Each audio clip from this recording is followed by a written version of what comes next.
안녕하십니까, 예도입니다. 지금부터 줄리아 크리스테바에 대한 세 번째 강좌를 시작합니다. 오늘의 주제는 그녀의 유명한 상호 텍스트성 앵테르 텍스투알리테에 대하여 여러분들에게 강좌를 열겠는데, 사실 이 용어는 자연스럽게 크리스테바의 그 텍스트를 설명하게 되고, 이것은 문화를 설명하게 되며 그 과정에서 나타나는 의미화, 시니피앙스, 그러니까 시니피카시옹, 의미 작용이나 성스, 의미를 의미하는 게 아니라 의미화 과정을 나타내는 시니피앙스로 표현되고 있어요. 그러니까 이 개념과 그 다음에 그녀가 창조적으로 사용했던, 그죠? 또 다른 개념인 그 텍스트 안에서의 제노와 페노텍스트, 그죠? 그런 개념들, 당연히 주체의 개념을 설명합니다, 여러분. 시제, 주체가 어떻게 형성되는가, 이 부분이 아주 중요한 철학에서는 빼놓을 수 없는 거죠, 그죠? 주체, 시제. 과연 크리스테바의 사유에 있어서 주체는 무엇인가?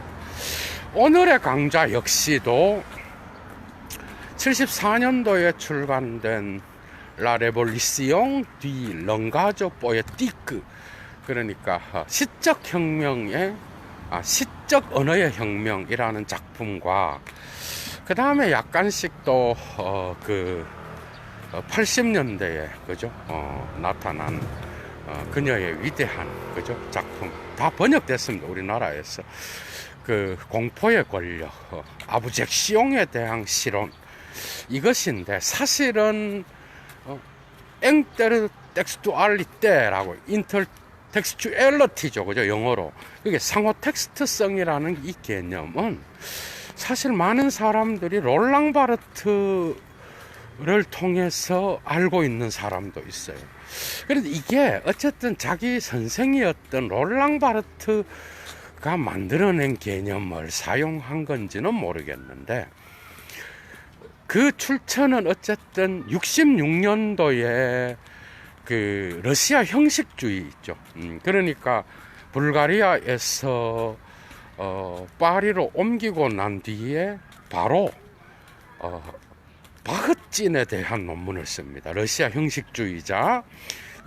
거기에서 처음으로 앵테르 텍스투알리테라는 개념이 나타나며, 이 개념이 보다 더 심화된 것이 바로 그 시적 언어의 혁명으로 나타나고, 그리고 그 뒤에 그녀의 작품들의 곳곳에서 나타나기 때문에 여러분들이 아주 중요한 그 크리스테바의 사유를 이해하는 데에 있어서 결정적으로, 그죠? 반드시 알아야 될 개념이 바로 상호 텍스트성의 개념이에요. 이것은 여러분들이 이것을 꿰뚫기 위해서는 먼저 그녀의 초기 논문인 바흐진에 대한 논평을 봐야 되는데, 일단 바흐진에 대한 이해를 한번 봅시다. 여러분들은 텍스트를 어떻게 이해해요? 텍스트가 뭐예요, 여러분? 텍스트는 글자로 쓰여진 책이다, 이렇게 다 알고 있어. 이런 이해를 갖고는 물론 구조주의에 대한, 후기 구조주의에 대한 텍스트 이론을 이해할 수도 없지만은 그런 사유를 갖고는 도무지 크리스테바의 사유를 따라갈 수가 없다라는 거. 그러니까 글자로 쓰여진 의미 기호들의 어떤 전체 총체성, 이게 텍스트가 아니라는 거야. 이해가 되죠? 그러니까 그녀에게 있어서의 이 텍스트, 상호 텍스트성에서 텍스트를 나타내는 이 개념이 뭔지를 일단 알기 위하여 러시아 형식주의로 가봅시다. 바흐진에게 있어서, 형식주의자들에게 있어서의 그 텍스트 개념이 뭐예요? 텍스트 안에서 나타나는 구조에 의하여, 형식에 의하여 의미가 산출된다는 거잖아요. 그죠? 그러니까 통사론에 근거하여 거기에서 나타나는 의미 산출을 기본적으로 형식주의자들이라고 하는데, 중요한 것은 바흐진에 의해서 이것이 수정되게 되는 계기가 바로 이 형식주의가 레닌의 혁명 이전에, 그죠? 이전에 어떤 그러한 그 형식주의의 의미가 중요하게 나타났다고 한다면, 레닌의 혁명 이후로 가면서 17년 이후로 가면서 마르크스주의가 부흥하게 되잖아, 그죠? 그러니까 이 앵테르텍스투알리테의 개념은 막스적 개념의 어떤 그러한 추가에 의하여 변형된 아주 중요한 인간의 행위의 문화적 랑그 안에서의 인간의 행동의 실천과 프락시스와 연결된 그런 개념이라고 여러분들이 알아야 되는 거예요. 그러니까 막스주의가 유행하게 되면서 텍스트는 단순하게, 그죠? 그 텍스트 안에 나타나는 책 속에서의 어떤 그러한 구조에 의해서, 형식에 의해서 의미가 산출되는 것 뿐만 아니라, 그죠? 주체의 개념이 들어가게 돼. 그러니까 텍스트에 의해서 책을 읽는 자의 주체, 변형되는 이러한 형식주의의 보편적 랑그를 주장하다가 바흐진은 이러한 막스주의에 의해서 텍스트 자체가 텍스트를 쓰는 작가에 의하여, 그죠? 그 텍스트가 의미를 생산한다고 본 거야. 그게 수동과 능동성이 강조되면서 이 막스주의에 의한 텍스트 생산의 개념이 추가되게 된 거야. 이해가 되죠? 그래서 이 러시아 형식주의가 바흐진이 그 형식주의자로서 활동을 하다가 막스주의의 혁명에 의한 성공에 의하여 이러한 문학에서의 어떤 변형이 나타나게 되는데, 그게 바로 그 의미를 생산하는 주체로서의 작가가 나타나게 되는 거예요. 그러니까 작가에 의하여 쓰여진 텍스트의 형식이 의미를 결정한다라는 것, 오케이. 그러나 여기에 더하여 그 의미가 또 다른 작가에 의하여 글을 씀으로써, 그죠? 그 의미를 생산하고 산출하여서 하는 이런 능동적인 행위에 의하여 주체가 형성되는 거야. 그러니까 주체와 의미화와 그 다음에 텍스트는 상호 변형의 과정 속에 있다라고 보는 거예요. 이해가 되죠? 그래서 의미화라는 개념은 단지 의미를 우리가 텍스트를 통하여 읽는다는 게 아니라, 그 의미가 의미화를 통하여 텍스트를 생산하면서 주체를 형성시키고 변형시켜 나가면서 또 다른 페노텍스트의 전체적 랑그 속에 편입된다라는 이런 방식의 어떤 자기 자신만의 독특한 상호 텍스트성의 개념을 산출하게 되는 거예요. 그러니까 여기에 더하여서 텍스트는 뭐죠? 하나의 텍스트는 뭐예요? 다른 텍스트와 열려져 있죠. 이게 제일 중요한 개념이었어. 사실 롤랑 바르트가 자기 제자였던 이 크리스테바에 의하여 의미를 이 상호 텍스트성의 의미를 갖고 가서 롤랑 바르트가 사용했던, 어떻든 간에 어쨌든 크리스테바와 롤랑 바르트에 의하여 이 상호 텍스트성의 개념이 문학뿐만 아니라 그녀의 어떤 철학 속에서도 아주 중요한 포스트 구조주의의 어떤 중요한 개념으로 부상하게 되는 그게 바로 1966년이에요, 여러분. 그러니까 이러한 상호 텍스트성의 산출에 의하여 1단계의 의미는 텍스트는 또 다른 텍스트에 열려 있다는 거예요. 그게 하나의 텍스트의 의미는 그 텍스트 내에서의 의미를 가질 수도 있지만 이런 또 다른 텍스트와의 연관 속에서 의미를 봐야 되고, 그 텍스트 또 다른 텍스트는 그 텍스트 전체를 형성하는 또 다른 텍스트와의 연계되어 있다라는 거야. 이런 식의 이런 텍스트의 넘나듦의 해체론적 방법을 데리다도 이야기하죠. 그죠? 데리다도 이야기합니다, 여러분. 롤랑 바르트도 텍스트의 상호 텍스트성을 이야기한다고. 그러니까 텍스트와 다른 텍스트와의 관계, 그리고 그 텍스트가 다른 텍스트에 열려 있다라는 의미로 1차적으로 쓰인 거야. 그러나 여기에 그쳐서는 이 상호 텍스트성을 제대로 파악할 수 없어요. 이 상호 텍스트성은 문화를 생산하는, 문화를 변화시키고 문화를 생산해 나가는 그러니까 크리스테바가 롤랑 바르트에게 헌정한 국가 박사학위 논문으로서의 시적 언어의 혁명이라는 이 작품은 어쨌든 이러한 사유를 점점 더 발전시켜서 그 문학이라는 어떤 시문학은 특히 말라르메와 예도가 어제 강좌에서 두 번째 강좌에서 로트레아몽을 갖다 로이트레몽 막 이렇게 했어. 너무 그 이름이 헷갈리는 거야. 로트레아몽의 시와 말라르메의 시를 분석하기도 하고 바따유를 언급하기도 하고요.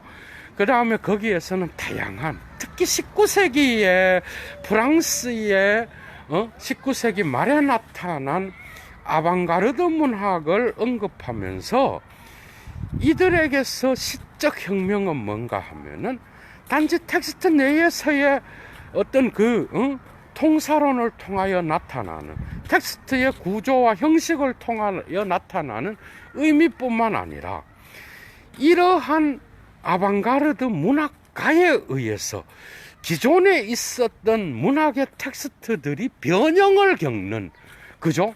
제노 텍스트적 현상, 특징을 이러한 아방가르드 문학가들은 추구해 왔다라는 거야. 그런데 그래서 주체가 여러분, 제노 텍스트는 어제도 예도가 강좌에서 두 번째 강좌에서 설명했듯이 생성 텍스트죠, 그죠?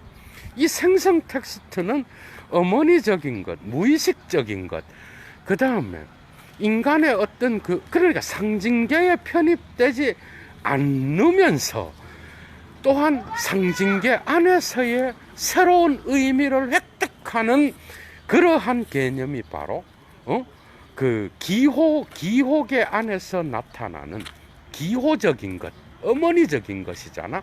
그러한 특징을 포함한 게 바로 제노 텍스트. 제노 텍스트는 무의식적 충동에 의하여 기존 질서 안에서 이미 상징계 안에서 의미화를 작동하여서 특정한 문학의 랑그 속에 편입되었던 거죠. 그러한 페노텍스트의 의미화를 또다시 변형시키면서 혁명적 어떤 변화를 수행한다라는 그러한 의미가 들어있는 거죠. 그러니까 상호 텍스트성의 개념은 뭐?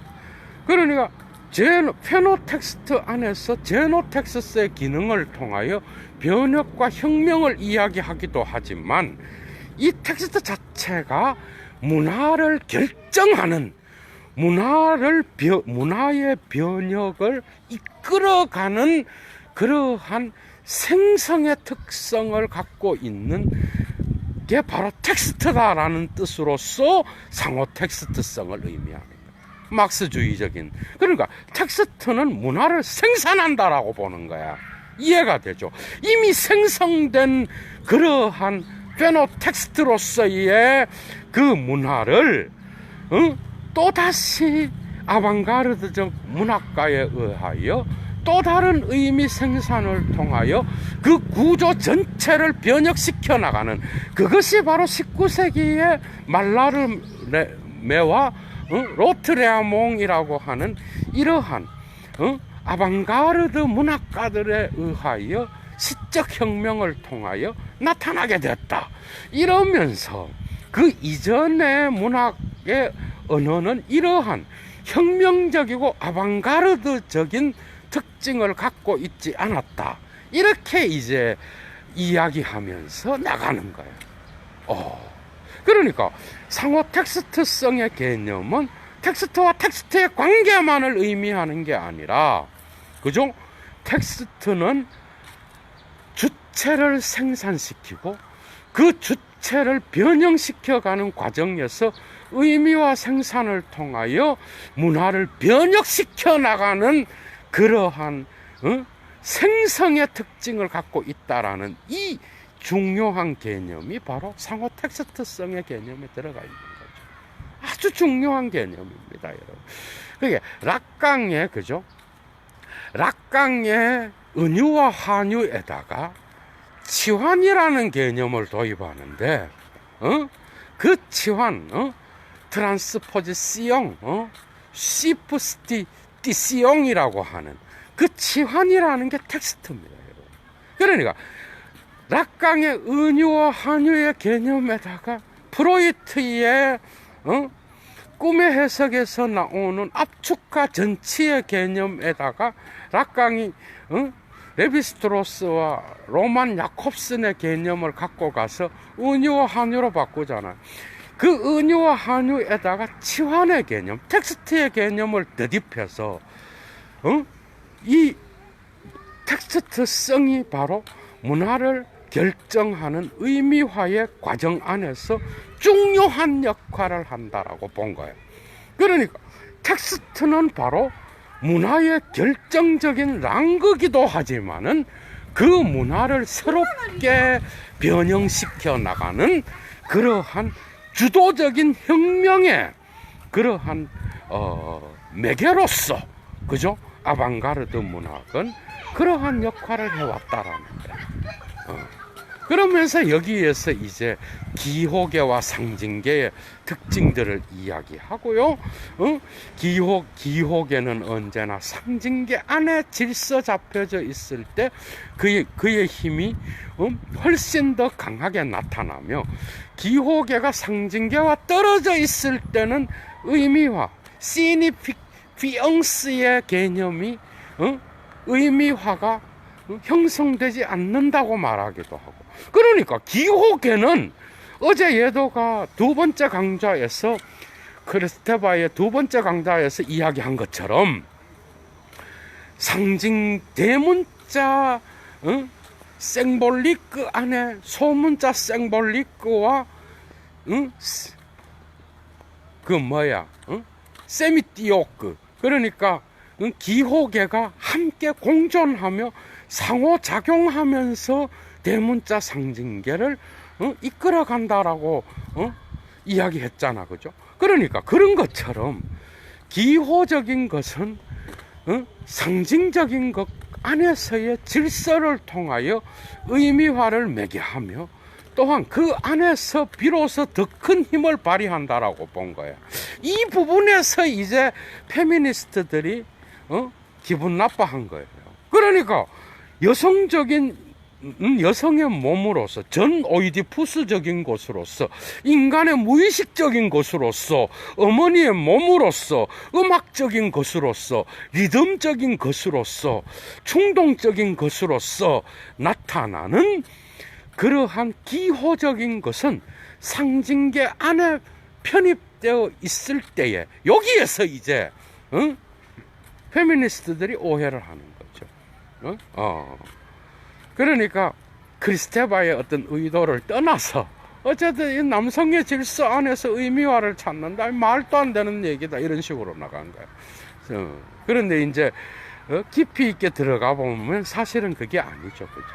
현실 도피적인 진단보다는 현실적 진단 안에서 지금까지 있어 왔던 기존 질서를 무시하고 어떻게 혁명이 가능하겠느냐는 거죠. 크리스테반. 그러니까 상호 텍스트성의 의미화는 그죠? 그렇게 나타나는 거예요. 그 의미화는 통사론 안에서 나타나는 게 아니야.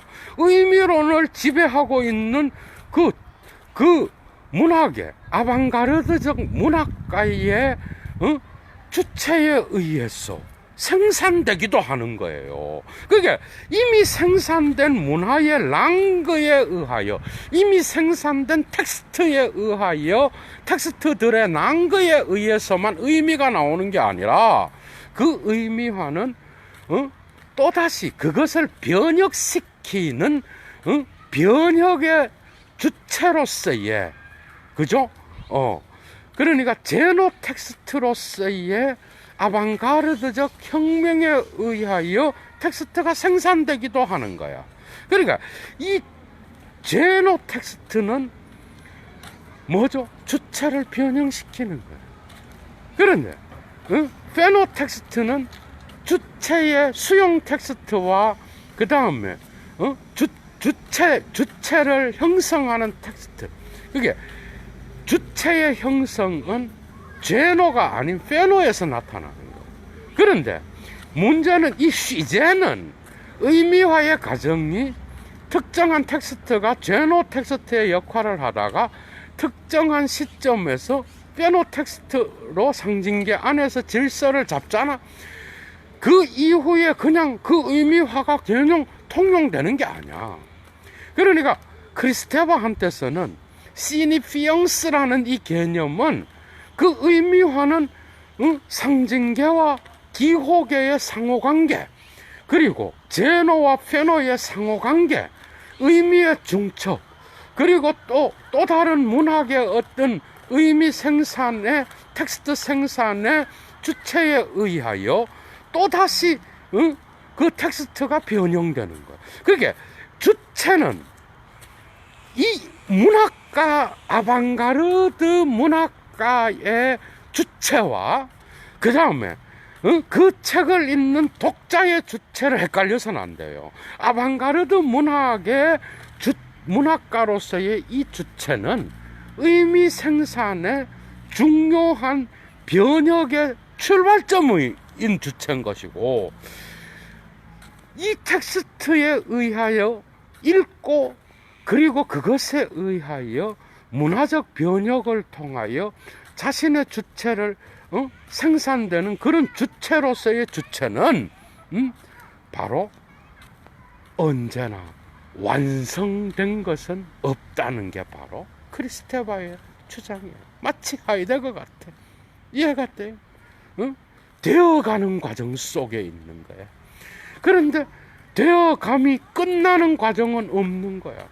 언제나 상징계와 기호계의 상호작용에 의하여, 텍스트들끼리의 놀이에 의하여, 무의식과 의식의 상호작용에 의하여, 그죠? 끊임없이 변형되어 가는 게 주체야, 여러분.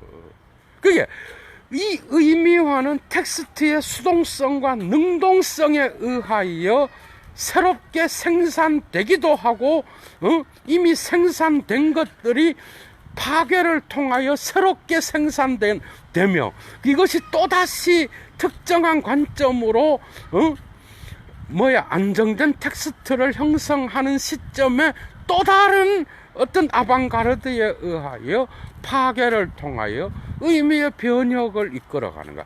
문화의 생산의 보고가 바로 문학에 있다라고 본 거야. 특히 19세기 말에 이런 말라르메와 로트레아몬과 같은 이러한 문학가들에 의하여, 시문학에 의하여 이러한 마르크스주의적 텍스트의 생산이 가능하게 됐다라고 본 거죠. 이해가 되죠? 그래서 시니피앙스와 시제와 앵테르텍스투알리 때는 서로 밀접하게 연관된 개념들이야. 계속 나옵니다. 80년대에 나타난, 그리고 그 뒤에 무수하게 나타나는 줄리아 크리스테바의 작품에서 이러한 철학적 그녀의 사유의 근본이 될 수 있는, 모든 책에서 다 나온다고 할 수 있는 주체와 상호 텍스트성과 의미성과, 그죠? 의미화의 과정, 시니피언스, 이런 개념들은 결정적으로 중요한 거예요, 여러분. 그러니까 의미의 담지체가 상징계를 갖고 있는 게 아니야. 그 상징계 안에 포함된 뭐죠? 기호계에 의해서, 특히 아방가르드 문학가들과 같은 이런 대가들의 기호에 의해서 꼭 뭐 그렇게만 볼 수는 없지만, 다른 도스토예프스키나 니체나 새로운 시대의 새로운 담론, 메타 언어, 사유, 철학적 사유, 이거 다 이야기해요. 소설, 그 다음에 이 모든 담론들을 이끌어가는 그러한 대가들에 의하여 텍스트가 생산되는 거예요. 그 생산될 때 텍스트는 주체를 변형시키는 거예요. 그게 의미화 과정, 제노 텍스트에 의해서 변형되었을 때 테노 텍스트 안에서 수용 주체에 의해서 완전히 특정한 의미화 과정이 끝나는 것 같아. 어느 정도 완성된 것 같은데 그게 아니야. 이 주체는 끊임없이 상징계 안에서 형성되다가 다 인간은 뒤지는 거예요, 여러분. 그러니까 크리스테바는 이러한 여러분들이 한번 생각해봐. 정신분석학적 아브젝시온 개념에서도 밥 먹듯이 나오는 거예요. 여러분들 봐봐. 의미화 과정을 생각해 봅시다. 여러분들이 뭔가를 먹고 싶은 욕구가 있는 거예요, 여러분. 뭔가를 먹고 싶어. 엄마의 우유든 이유에 의해서 엄마의 젖을 그리워하는 아가들, 여러분 아시죠? 그 자아가 형성될 때 얼마나 몸부림치고 그 소유욕에 의하여 형제들끼리 경쟁을 벌이고, 그죠? 자, 여러분들이 처음에 뭔가를 먹고 싶은 욕구가 있는 거예요. 그 욕망에 의하여 특정 음식물을 먹었어. 먹어서 내 속에 소화가 됐어. 나중에 배설의 욕구에 의해서 먹은 것을 토해낸단 말이에요, 여러분. 그래서 때로는 여러분들이 배설한, 욕망의 배설로서 배설한 똥을 여러분들은 가끔 섬찟하다고 느끼지 않나요? 이해가 되죠. 모든 인간이 똥을 싸죠. 모든 인간이 다 먹죠. 근데 왜 무시무시하고 섬찟한 거야, 여러분? 여러분들의 몸에서 분리되게 되면 어떻게 돼? 그 분리에 의하여 그 하나의 똥은 하나의 대상이 돼버리는 거예요. 여러분들의 몸과 붙어 있을 때는 똥이 더럽지가 않아, 여러분. 그런데 여러분들이 배설을 해버린단 말이에요. 그러면 거기에 대한 혐오감을 가질 수도 있어요, 여러분. 이해가 되죠? 뭔 말인가 하면, 분리는 언제나 통합을 전제하는 거예요. 욕망은 특정 욕망에 의하여 욕망은 배출되는 거예요, 여러분. 내버려지는 거야. 그런데 배출되면서 욕망은 치료 효과를 일으키는 거예요. 그래서 공포의 권력에서 줄리아 크리스테바는 뭐죠? 아브젝시옹을 이야기하면서 이러한 인간의 오이디푸스적 이전의 어머니의 몸에서 붙어 있는 것 안에서 안정을 가졌던, 그래서 거기로부터 나오는 인간의 근원적인 충동과 욕망은, 그죠? 언제나 뭐죠? 언제나 질병이 시작되는 장소야. 그러니까 세미오티크와 그 다음에 뭐죠? 어머니적인 것과 그 다음에 여성적인 것, 충동적인 것, 본능적인 것, 무의식적인 것은 어디에서나 채워지지 않는 것으로서의 기호로서 나타날 수도 있는 거야. 끊임없는 의미 생산의 출발점인 거야. 그 이유가 뭐죠? 기호계는 바로 기호계는 바로 시니피앙이거든. 이거 상당히 설득력 있는 거예요. 시니피에는 어디에서 결정돼? 상징계에서 결정되는 거야. 그러니까 기호계는 언제나 기표만 갖고 있는 거야. 그런데 이 기표는 어머니적인 것과 욕망의 출발점으로서 언제나 그 시니피에를 변형시키는 힘을 갖고 있는 게 기표인 거야, 여러분. 이거는 락강한테서 온 거죠, 여러분. 또 다른 의미지만은. 그죠? 그러니까 배출되는 거야. 그러니까 질병 이루지 못한 소망. 왜죠? 모든 충동과 본능은 채워지게 되면은 사회 질서가 해체돼 버리거든. 그러니까 언제나 초자아에 의하여, 검열에 의하여, 아버지의 이름에 의하여 그것은 통제돼야 되는 거야. 그러나 통제된 상징계 안에서 또 다른 세미오티크에 의하여 그것은 끊임없이 새로운 의미로 해체되는 거야. 그래서 세미오티크는 질병을 드러내주는 증상을 드러내주는 것이기도 하지만 그 배출을 통하여, 욕망의 배출을 통하여 증상을 치료하는 것이기도 한 거예요, 여러분. 이 양가적인 그 세미오티크와 여성적인 것과 어머니적인 것과 기호적인 것과 본능적인 것, 이 모든 개념들의 양가성을 시적 언어의 혁명보다 공포의 권력에서 훨씬 더 심도 있게 다루고 있다라는 거. 아부젝시옹을 다룰 때 여러분, 이 양가성, 그죠? 배출을 하고 내버렸는데 또 다른 욕구에 의하여 이 상징계의 질서를 유지하는 힘으로써 나타나는 그 독특한 기호계의 힘, 여러분. 그러나 공포의 힘으로서 다가오는 거죠. 왜? 우리가 유아기도 되기 전에 어머니의 몸속에서, 그리고 거울 단계 이전에, 그죠?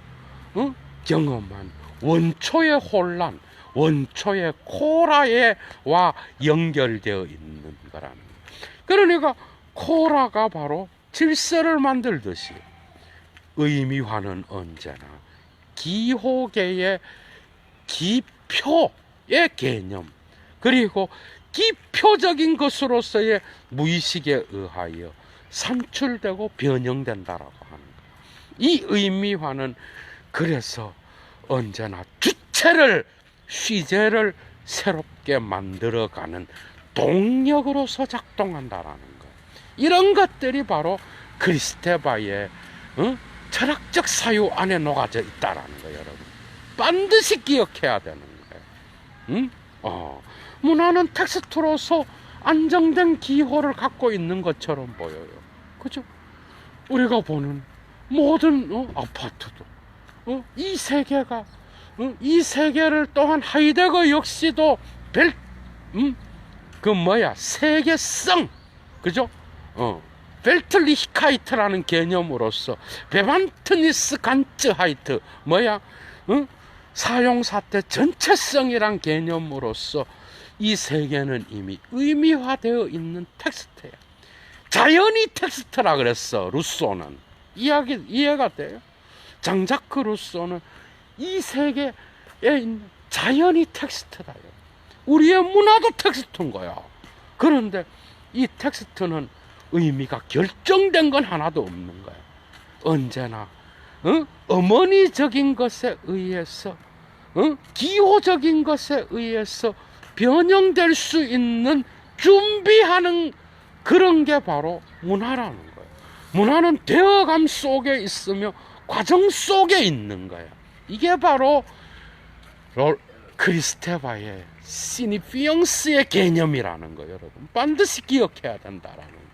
그래서 이 텍스트는 다른 텍스트와의 관계 안에서, 그리고 또 다른 것은 그 관계성 안에서 텍스트만의 읽기로서 끝나는 게 아니라, 텍스트의 물질성이 중요한 게 아니라 이 물질성이 문화를 변혁시키는 그러한 출발점과 수단으로서 기능한다라는 것. 이 점에서 문학과, 그죠? 메타 언어와 철학의 언어로서의 사유와, 그죠? 그 다음에 서사와 소설과 소설의 서사, 이런 것들이 중요하다라는 거, 그죠?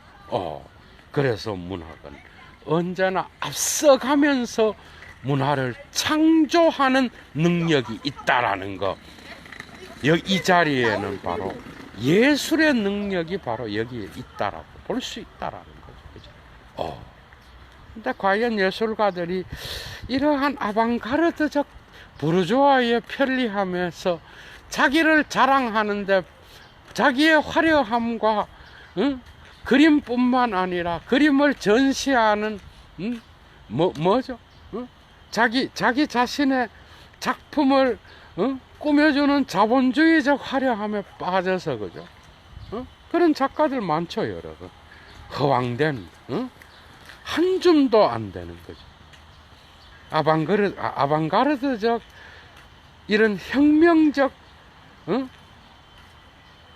시대를 이끌어가는 이런 아방가르드적 예술성을 가진 그런 예술가가 몇 명이나 될까? 한번 의문을 풀어봅니다, 여러분. 뭐 상당히 꽤 있겠죠, 여러분.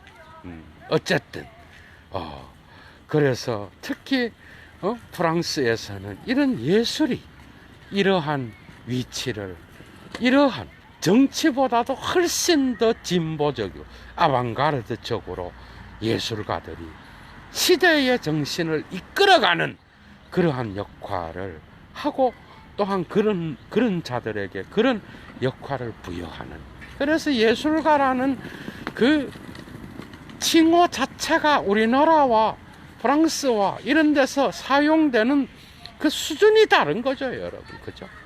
그런데 어쨌든 문학과 예술과 철학과 이런 것들은 어쨌든 아방가르드적 특성을 통하여 기표의 능력이 기의를 결정하듯이 시대의 기표를 통하여 시대적인 그러한 기호의 통사를 통하여 시대의 의미를 바꾸어 놓는 그런 역할을 하는 것을 예술과 문학에 부여하고 있다라는 거, 많이 생각해 볼 문제입니다, 여러분. 그죠?